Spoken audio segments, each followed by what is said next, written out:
Pertanyaannya begini, peraturan pemerintah ini benar jadi solusi nggak sih bagi teman-teman pelaku e-commerce atau social commerce ya kalau kita bicara TikTok ya? Atau ini sebenarnya pemerintah mencoba untuk menyelesaikan sesuatu yang sebenarnya tidak masalah? Kalau untuk ekosistem UMKM yang jualan di online atau bahkan dari offline ke online itu masih sifatnya kayak paracetamol. Jadi sakitnya apa sebenarnya? Betul. Karena masalah sebenarnya adalah kemampuan dari UMKM itu sendiri. Bahwa lokal itu harus dilindungi betul, tapi juga harus didorong. Apa yang membuat mereka bisa bersaing? Dalam bisnis itu kan nggak ada namanya makan siang gratis kan? No free lunch. No free lunch. Nah kira-kira siapa nanti akhirnya yang harus membayar 50% potongan itu, Mas? Iya, kalau saya potongannya sampai 47% Pak Indra. Oke. Artinya kan semakin banyak insentif yang diberikan pada pemain kecil itu nanti otomatis pasti akan ngambil dari yang gede nih. Iya. Ya konsepnya kan ngebalance gitu. Iya. Nah dari sudut pandang pemain gede itu adil apa enggak itu? Menurut Anda? Adanya peraturan ini sebenarnya lebih menguntungkan siapa? Apakah pelaku UMKM itu sendiri yang paling diuntungkan atau justru sebenarnya keuntungan politis bagi pemerintah?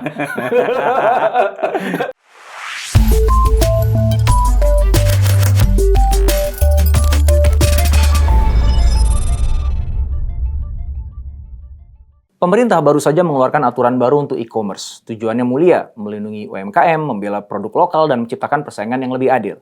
Tapi di dunia bisnis, setiap regulasi selalu melahirkan pertanyaan baru. Apakah aturan ini benar-benar akan membuat ekosistem e-commerce jadi lebih sehat? Atau justru menciptakan konsekuensi yang nggak kelihatan di permukaan? Kita akan membahas ini bukan dari sudut pandang regulator, melainkan dari pelaku yang setiap hari bertarung di medan sebenarnya. Firman Alimuddin, founder and CEO PT Sahwan Berkah Indonesia. Mas Firman, makasih kehadirannya di studio saya. Sama-sama. Alhamdulillah. Alhamdulillah. Bisa datang ke sini ya. Bertemu lagi. Mas, kita ngomongin tentang peraturan pemerintah yang baru ya, tentang e-commerce. Yang katanya ini akan bisa bikin e-commerce jadi lebih adil. Nah, pertanyaan saya adalah gini. Mas Firman ini kan pelaku e-commerce atau seller yang hidupnya banyak sekali bergantung di TikTok Shop. Hampir 10 tahun lah. Hampir 10 tahun terakhir. Ya, pertanyaannya begini. Peraturan pemerintah ini benar jadi solusi nggak sih bagi teman-teman pelaku e-commerce atau social commerce ya kalau kita bicara TikTok ya? Atau ini sebenarnya pemerintah mencoba untuk menyelesaikan sesuatu yang sebenarnya tidak masalah? Gimana, Mas? Iya. Kalau kita hari-hari ini tuh agak sensitif kalau ada kata pemerintah ya. Nggak apa-apa, di sini ruang terbuka, Mas. Aman. Karena ya memang kalau kita bicara tadi ada aturan yang dikasih sama pemerintah soal 50%, tentu kita sebagai pelaku e-commerce itu sebetulnya happy. Ada angka yang disebutkan 50% dari biaya platform yang per Agustus kalau nggak salah sekarang lagi digodok, paling lama katanya 6 bulan baru bisa dilakukan gitu ya. Kita happy di konteks itu. Cuman kalau sebagaimana yang kami lihat, kalau solusinya untuk UMKM secara keseluruhan bukan hanya untuk kami yang sudah lama di e-commerce, karena kita punya dua sudut pandang, Pak Indra, kalau kita bicara pemerintah dan UMKM itu kan. Happy untuk angka 50%-nya, dan kami menunggu realisasinya. Gitu. Apakah benar dan bertahan lama, gitu, karena khawatirnya habis itu dianulir atau apapun itu, kita happy dalam angka itu sudah. Tapi saya bisa menyebutkan bahwa kalau untuk ekosistem UMKM yang jualan di online, atau bahkan dari offline ke online itu masih sifatnya kayak paracetamol. Apa tuh maksudnya itu? Artinya paracetamol itu kan obat untuk Peredam menghilangkan rasa sakit. gejala. Oh, menghilangkan gejala. Iya, jadi tidak kadang menyelesaikan masalah. Tidak menyelesaikan sebenarnya. masalah. Kadang mungkin yang sakit sebetulnya adalah ada luka terbuka dalam tubuh kita, tapi yang muncul demam kan. Nah, kalau kita minum paracetamol, demamnya turun, tapi kalau sakitnya nggak diobati, tetap sakit sebetulnya. Jadi sakitnya apa sebenarnya? Betul. Nah, di konteks itu kalau kita, karena ini channel salah satunya untuk apa ya, mungkin untuk bisnis, untuk UMKM, PR utama dari kalau kita bicara pemerintah itu tentu kita bicara bagaimana membuat UMKM yang sudah ada di dalam e-commerce, yang sekarang sedang bertarung, karena kalau saya potongannya sampai 47% Pak Indra. Oke. Jadi potongan Dari omset itu ya? Dari omset. Oh, Jadi wow. kalau misal omsetnya let's say per hari misal 100 juta misal omset per hari, itu yang bisa ditarik tuh sekitar 40 sampai 50 juta aja. Itu kadang lebih dari 50% kadang-kadang. Karena nanti di situ ada biaya potongan platform dengan segala, ada sekitar 9 sampai 10 item. Itu ya, ada biaya logistik, asuransi, platform fee, kategori fee dan lain-lain. Itu kita kepotong 47 sampai 53%.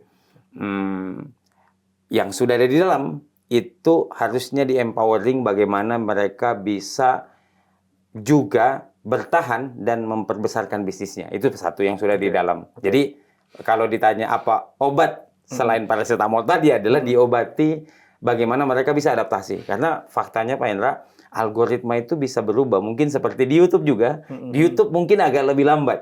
Ya, secara perubahan. Tapi TikTok atau misal Shopee itu perubahannya bisa 2 minggu, 3 minggu, 1 bulan sudah ada perubahan. Itu satu. Yang kedua adalah yang PR paling besar itu adalah mengkonversi jutaan UMKM yang ada di Indonesia ini untuk mereka bisa masuk ke digital dan bukan sekedar masuk, tapi kemudian bisa bertahan di sana, bahkan bisa menang di sana, bisa winning di sana. Jadi itu sebetulnya kalau saya sebenarnya ngurangin 50% dari biaya layanan itu lumayan lah ya. Lumayan. Karena kan 47%. Betul. Nah, biaya layanannya ada berapa? Potong separuhnya kan lumayan. Betul. Walaupun ini nggak terjadi secara total pada semua UMKM ya, kan ada syaratnya ya untuk bisa dapetin itu ya. Ada syaratnya. Tapi itu bukan masalah sebenarnya. Jadi intinya apakah kemudian dengan mengurangi 50% dari biaya layanan otomatis UMKM kita akan sejahtera di e-commerce itu? Nah, dengan ketawanya itu aja diketawa, kayaknya enggak deh gitu ya. Karena masalah sebenarnya adalah kemampuan dari UMKM itu sendiri. Memanfaatkan algoritma yang ada, semua fitur dan tools yang ada, apa strategi di dalamnya. Kalau itunya nggak dikuasain, maka 50% potongan dari layanan itu nggak akan terlalu ngefek. Menurut Mas Firman kayak gitu ya? Betul. Jadi, dan sebetulnya kalau kita bicara yang 50% itu kan sebetulnya sifatnya meregulasi saja. Padahal tugas itu kan sebetulnya bukan cuma meregulasi, tapi kita bicara empowering kan.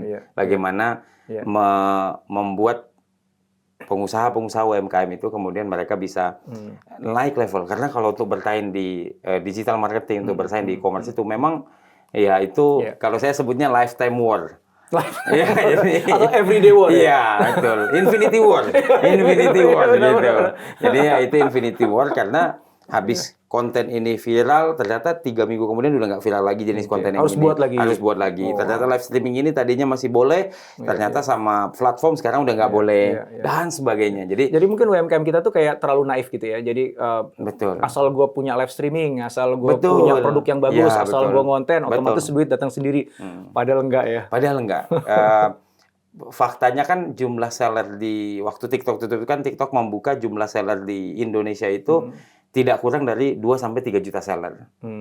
Bahkan ada yang mengatakan sampai 6 juta seller. Kalau total dengan kreator itu sampai 8 juta sampai 9 juta kreator. Artinya video kita yang sehari satu itu bersaing dengan sekian juta seller yang lain, sekian juta kreator yang lain. Yang sehari bukan cuma satu video. Yang sehari bukan satu video gitu. Jadi nanti kita akan bahas lebih dalam tentang hal itu ya di kesempatan yang akan datang. Sekarang saya ingin kembali fokus pada peraturan pemerintah nih bahasannya nih. Kan peraturannya nggak hanya bicara tentang jasa layanan yang fee-nya dipotong 50%. Kan ada yang harus mendahulukan produk lokal gitu kan ya. Harus lebih fair, transparansi terhadap perubahan-perubahan kebijakan gitu. Nah, untuk yang itu menurut Mas Firman ngefek nggak terhadap aktivitas peluang dari UMKM kita untuk bisa untung di e-commerce atau social commerce? Memang kalau kita bicara produk lokal ini, saya sih dalam konteks itu sepakat bahwa hari ini memang harus ada semacam proteksi untuk kemudian produk-produk lokal ini untuk naik level. Namun terkadang yang harus kita pahami bahwa ketika kita berbicara masalah market, sebetulnya produknya lokal, pembelinya itu lokal juga. Kita harus tahu betul bahwa ketika kita mau jualan, ini orang Indonesia yang mau beli produk kita, ini tipenya seperti apa? Tipenya itu dalam satu kalimat. Mereka mau harganya murah, kualitasnya yang terbaik. Kayak gitu, baik itu dari pelayanan, produk, dan sebagainya. Artinya bahwa lokal itu harus dilindungi betul, tapi juga harus didorong. Apa yang membuat mereka bisa bersaing? Oke. Dan juga ketika kita bicara lokal itu ada dua menurut saya Pak Indra. Yang pertama ada produk yang memang dari lokal diangkat sampai ke level nasional gitu ya, atau bahkan internasional. Yang kedua adalah bagaimana produk-produk internasional yang selama ini, misal kita bicara di beauty, kita bicara di minuman kesehatan, misal kita bicara di herbal, yang selama ini yang mensuplai itu adalah internasional, multinasional corporate, itu seharusnya juga bisa kita lakukan dengan teknologi yang sama, teknik pemasaran yang sama. Itu juga harus empowering tuh brand-brand lokal yang di Indonesia. Artinya bukan karena kita cinta Indonesia saja misalnya gitu, terus kemudian itu harus beli, ya enggak, karena di ujung hari ada pembelian tadi tipologinya itu maunya harga paling murah tapi kualitas yang paling baik gitu. Nanti kita bicara agak panjang tuh soal supply chain, jumlah MOQ dan sebagainya, tapi konteksnya tadi ketika kita bicara lokal itu harus dilindungi dasarnya, tapi juga harus didorong untuk bersaing.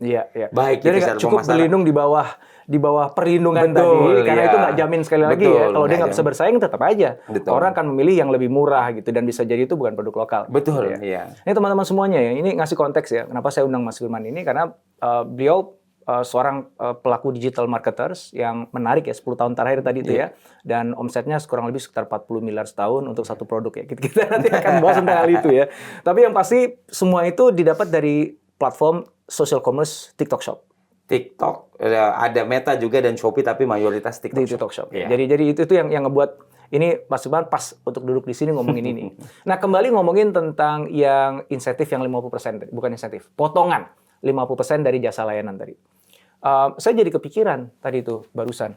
Kalau misalnya memang akhirnya platform itu ngasih diskon beneran lah 50% jasa layanan. Nah, saya jadi curiga tuh karena dalam bisnis itu kan nggak ada namanya makan siang gratis kan. No free lunch. No free lunch. Nah, saya menduga potongan itu pasti kan harus ada yang bayar dong nantinya. Kan platform kan nggak mau rugi pasti. Pinter mereka. Oke, siap, aku potong deh 50%. Tapi gue akan narik 50% yang hilang itu dari tempat yang lain. Nah, kira-kira siapa nanti akhirnya yang harus membayar 50% potongan itu, Mas? Iya. Pertama, ini belum dideklar sebetulnya Pak Indra, bahwa 50% itu dari total biaya layanan yang dipotongkan atau hanya platform fee. Jadi kalau hanya platform fee itu sebetulnya malah nggak nyampe 20% sebetulnya. Jadi dia itu let's say kita bicara TikTok atau Shopee, itu sebetulnya banyak opsional boosting untuk memboosting penjualan kita yang sebetulnya itu nggak nyampe 20%. Jadi sebetulnya yang nyampe itu mungkin cuma 10 sampai 12%. So kalau mau dipotong pun sebetulnya nggak motong dari total, Pak. Karena ada beberapa opsional, kayak ada asuransi, logistik dan sebagainya gitu. Itu ada beberapa yang opsional. Meskipun pada faktanya, sebetulnya meskipun dia opsional, di sisi lain faktanya sebenarnya adalah kalau kita nggak pakai extra boost program dan sebagainya, itu tuh sebenarnya yang terjadi adalah kita juga nggak bisa jualan sebenarnya. Karena kalau kita nggak pakai semacam boosting itu, penjualan juga nggak optimal sebetulnya. Tapi kalau bicara biaya platformnya itu sebenarnya nggak terlalu besar juga, cuma 10-12%. So, saya menduga kemungkinan hanya ini juga sebetulnya. Jadi 50% itu nggak literal 50%, mungkin hanya 20-30%, maksimal 40% dari biaya 50% dari biaya platform ya. Betul sekali. Nah, tapi kan tetap itu kan ada biaya kan? Ada biaya, yang betul. biasanya diterima sama platform. Kan? Tapi kan sekarang nggak. Ya, nah, itu kan harus ada yang bayar. Subsidinya dari mana nih? Nah, betul. Itu gimana? Nah, analisa kami yang pertama adalah tentu yang akan dapat kena duluan itu adalah top seller. Jadi kalau di seller itu Pak Indra ada yang disebut dengan top seller, ada mungkin hero seller di kategori tertentu. Ada satu seller yang bisa generate ratusan miliar per bulan, misal begitu ya, di TikTok saja misal, di Shopee juga sama. Itu ada yang mungkin yang kategorinya habis hero seller, ada top seller, nanti ada mega seller, misal nanti medium sampai yang beginner gitu. Kemungkinan besar yang akan menanggung itu adalah sebetulnya yang ada di atas. Itu yang hero seller atau kita sebutnya market leader, hero seller, top seller sama mega seller. Dalam bentuk apa mereka harus menanggung itu? Ya, kemungkinan besar ada yang disebut dengan biaya kategori. Nanti mungkin yang diturunkan beberapa kategori saja. Nah, bisa jadi beberapa kategori saja yang mungkin selama ini juga angkanya sebenarnya nggak terlalu besar. Oke. Gitu. Itu akan ini nggak akan merepotkan, menyulitkan mereka yang main, karena kan Mas ini masuk kategori itu kan. Iya, Jadi betul. di kategori buku Mas itu Iya. nomor 1 tuh Iya, di betul. Indonesia kan. Betul. Nah itu melihat kemungkinan itu tuh bagaimana respon Iya. Mas dan teman-teman? Saya lanjutkan tadi, selain kami sebenarnya konsumen juga Pak. Jadi nanti selain kami yang akan dapat, kemungkinan besar nanti subsidi ongkir Itu akan hilang. Itu akan hilang. Terus mungkin akan ada pembatasan wilayah COD. Jadi yang biasanya orang bisa beli COD di seluruh Indonesia, mungkin nanti akan dibatasi wilayah COD-nya. Jadi kalau misal contoh, mungkin kita belanja di e-commerce, itu kadang kita belanja ongkirnya 0. Apalagi kalau kita sudah punya akunnya udah VIP atau apa tuh, ongkirnya 0, hampir selalu 0 ongkirnya. Nah itu kan sebetulnya ada threshold subsidi, misal Rp20.000. Nah, selama adanya, kayak saya kan belanja dari Bandung, kalau sellernya Jakarta, misal belanja apapun gitu, biasanya saya selalu 0, hampir selalu 0. Nah, itu karena ada threshold-nya, Pak. Ada ambang batasnya Rp20.000. Nanti ambang batasnya akan diturunkan. Jadi bisa jadi yang tadinya saya kalau belanja dari Bandung ke Jakarta kan itu 8.000 sampai 16.000 tuh, kalau barangnya 1 kilo.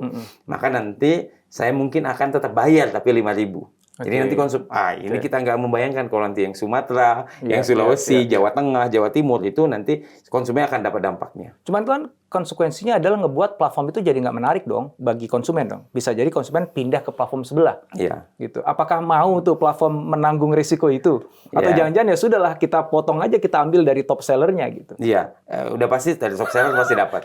Kami sekarang tuh sejujurnya Pak, di iklan itu kan ada iklan, kalau mungkin ini agak teknikal, ada iklan namanya GMV Max. Jadi GMV Max itu iklan yang begitu kita ngiklanin langsung terjadi penjualan. Dikali berapa, biaya iklan dapat berapa gitu, ROAS-nya berapa. Nah, yang kedua ada juga iklan namanya iklan Ads Manager. Jadi iklan ini nanti yang tidak langsung menghasilkan. Nah, sekarang platform itu dulu kami tuh pokoknya ngiklan langsung ada omset, Pak. Nah, sekarang ada iklan minimal 20% setiap top seller harus ngeluarin tanpa omset. Harus ngeluarin iklan tanpa omset. Namanya iklan consideration. Jadi, kalau kita bicara iklan GMV Max itu kita ngiklan ke orang yang sudah siap belanja. Nah, platform itu sekarang mensyaratkan kita juga ngiklan pada orang yang belum tentu belanja. Di TOFU berarti ya, di top betul funnel sekali ya? Di top funnel. Dan itu tidak ada omsetnya. Secara langsung. Nah, itu sekarang semua top seller mulai diwajibkan untuk pindah ke situ. Sebenarnya itu bagus juga dong untuk nambahin reach, betul, untuk membesar peluang penjualan di masa yang akan datang. Jadi kita nggak jualan di kolam yang sama aja. Cuman kalau kita balik tadi ke konteks yang tadi, itu salah satu cara platform untuk mensubsidi. Untuk mensubsidi tadi, jika ternyata ini kebijakan ini ternyata mengambil kantong mereka. Intinya adalah namanya platform nggak mungkin mau rugi. Nggak mungkin mau rugi. Pasti akan dicari cara untuk supaya membalance kehilangannya itu gitu ya. Nah, artinya kan semakin banyak insentif yang diberikan pada pemain kecil, itu nanti otomatis pasti akan ngambil dari yang gede nih. Ya konsepnya kan ngebalance gitu. Nah, dari sudut pandang pemain gede, itu adil apa enggak itu? Menurut Anda?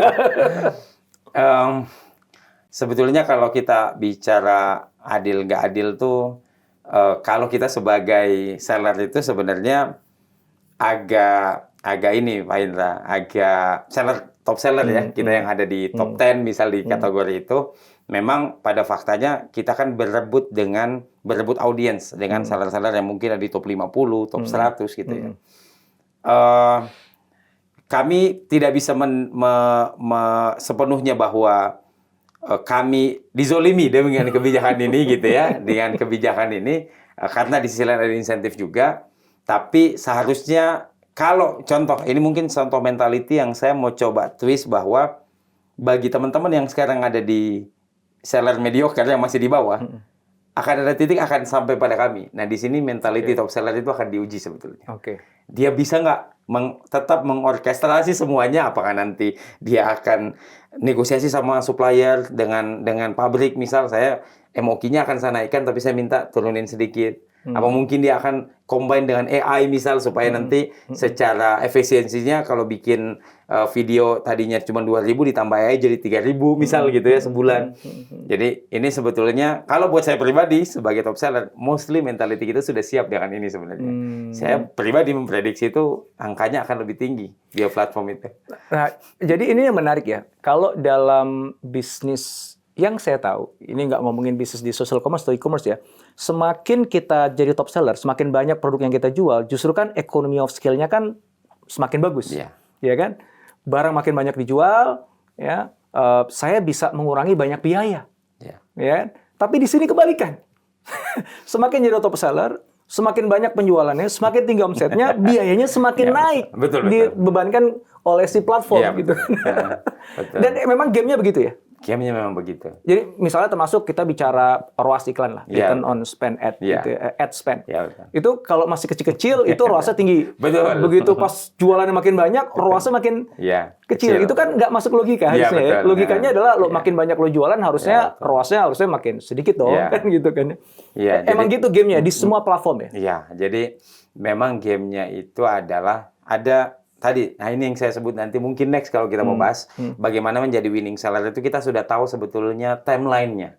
Jadi kapan kita main dengan ROAS besar, nanti habis itu pelan-pelan ROAS-nya turun tapi omsetnya akan naik. Itu kita bahas itu mungkin berikutnya lah ya. Dibahas selanjutnya gitu ya, bagaimana menjadi winning seller itu gitu. Nah, tapi itu memang adanya Pak Indra karena memang ketika kita bicara market itu, kalau kita di marketing itu kan kita harus mengkonversi orang yang sudah kenal dan sudah tahu kita dan butuh produk kita. Jumlahnya pasti kecil.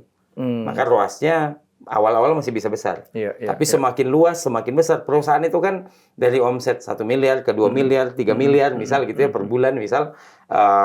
Untuk kayak kategori kita, itu kita butuh menjangkau lebih banyak lagi. Nah, jangkauan lebih banyak lagi itu hanya terjadi jika kita mau beriklan berkali-kali dari orang yang bahkan tadinya tidak kenal. Jadi kenal. Nggak akan jadi kenal. Yang tadinya merasa nggak butuh, jadi butuh. Yang tadinya nggak percaya, jadi percaya. Sampai kemudian mereka akan menjadi konsumen kita. Sampai mungkin menjadi loyal konsumen kita. Nah, dalam sistem e-commerce itu disebutkan dengan cara, ya kita harus punya siklenya, bagaimana caranya kita itu kapan mengambil market yang tadi ya, yang top funnelnya, mediumnya sama bottom funnelnya. Tapi kelebihannya adalah itu yang sustain sebetulnya. Jadi itu game yang nggak ada pilihan harus dimainkan. Iya. Kalau mau sustain. Mungkin kalau saya mau tambahkan Pak Indra adalah ini sebetulnya ini motivasi saya juga kepada teman-teman yang baru mau masuk digital marketing adalah ujung dari digital marketing itu adalah memang sebaiknya punya perusahaan yang hybrid. Kita punya online-nya dan kita juga kuat di offline-nya. Artinya online ini memungkinkan. Kami bertemu dengan banyak sekali brand yang impresi mereka. Impresi itu adalah orang melihat dijangkau konten yang ada keranjang kuning atau yang ada produk itu gitu. Ada yang impresi sebulannya itu Pak Indra 1 miliar impresi. Penduduk Indonesia itu 270 juta orang. Around itulah ya. Berarti satu orang itu paling nggak 5 kali lah ya. 5 kali. Gitu. Kalau kita hitung under 19 tahun, berarti mungkin bisa 7-8 kali. Artinya kalaupun dia nggak beli di online, produk ini laku. Saya kalau sebutin brandnya, ya kita semua pasti tahu lah. Gitu ya. Kita semua pasti tahu, itu laku banget di offline. Kenapa? Karena dia sudah bikin reach itu, jangkauan itu, impresi itu di online. Nah, artinya di online bisa jadi boncos, tapi dia making money-nya di offline. Jadi kalau kita bicara boncos pun saya nggak yakin mereka boncos. Balik modal paling nggak ya? Balik modal, tapi mereka punya biaya marketing gratis. Brand itu disebutkan berkali-kali oleh ribuan afiliator, puluhan ribu afiliator. Lalu di offline begitu orang masuk ke modern trade gitu ya, atau general trade atau minimarket, udah top of mind. Langsung top of mind, Pak. Nah, itu harusnya menjadi catatan dan semangat buat kita bahwa ternyata once nanti kita bisa ngumpulin di online, kita juga bisa generate di offline. Ya pasti kita akan bahas lagi itu. Nanti jangan sekarang ya. Kita masih ngomongin peraturan sekarang soalnya. So, artinya gini, Mas sudah sadar bahwa peraturan baru ini nanti kayaknya ujung-ujungnya bakal gue harus bayar sebagai top seller. Termasuk biaya iklan gue, kayaknya gue bakalan harus ekstra nih biaya iklannya gitu ya. Dan Mas merasa bahwa kalau urusan adil nggak adil ya itu lo harus terima aja. Iya, Gitu. Emang betul. gamenya harus begitu. Gamenya memang begitu. Kita nggak ada pilihan kalau mau main di sini ya kita harus nerima itu. Iya, betul. Itu dari sudut pandang teman-teman ya, yang akhirnya terpaksa ikhlas gitu. Ya. Iya. Nah kalau dari sudut pandang platform, menurut Mas peraturan pemerintah ini akan bikin platform itu jadi lebih sehat atau justru malah nggak sehat dan berujung kepada kayaknya nggak worth it nih gue invest di Indonesia nih gitu, cabut nanti gitu. Menurut Mas gimana?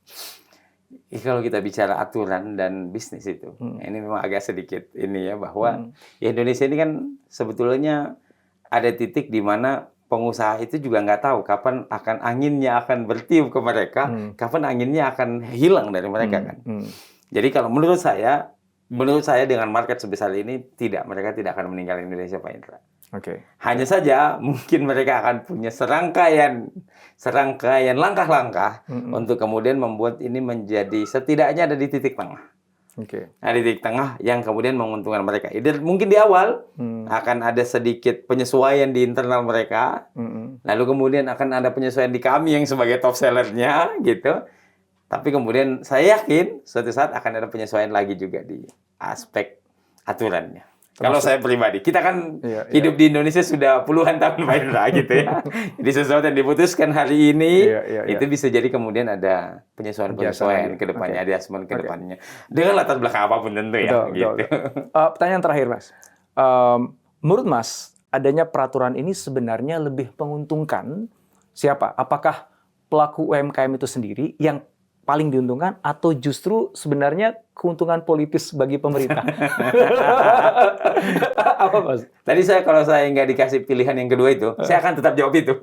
Jadi kalau pilihannya itu saya tetap jawab itu gitu. Jadi ya hari ini politik populer itu kan dipakai di mana pun, dari level paling atas mungkin sampai level paling bawah ya. Menurut saya poinnya di situ. Jadi ya, politik ini sedang diarahkan untuk bagaimana mengambil popularitas gitu ya dengan kebijakan ini. Orang gitu. kecil gitu. Artinya orang kecil gitu. Jadi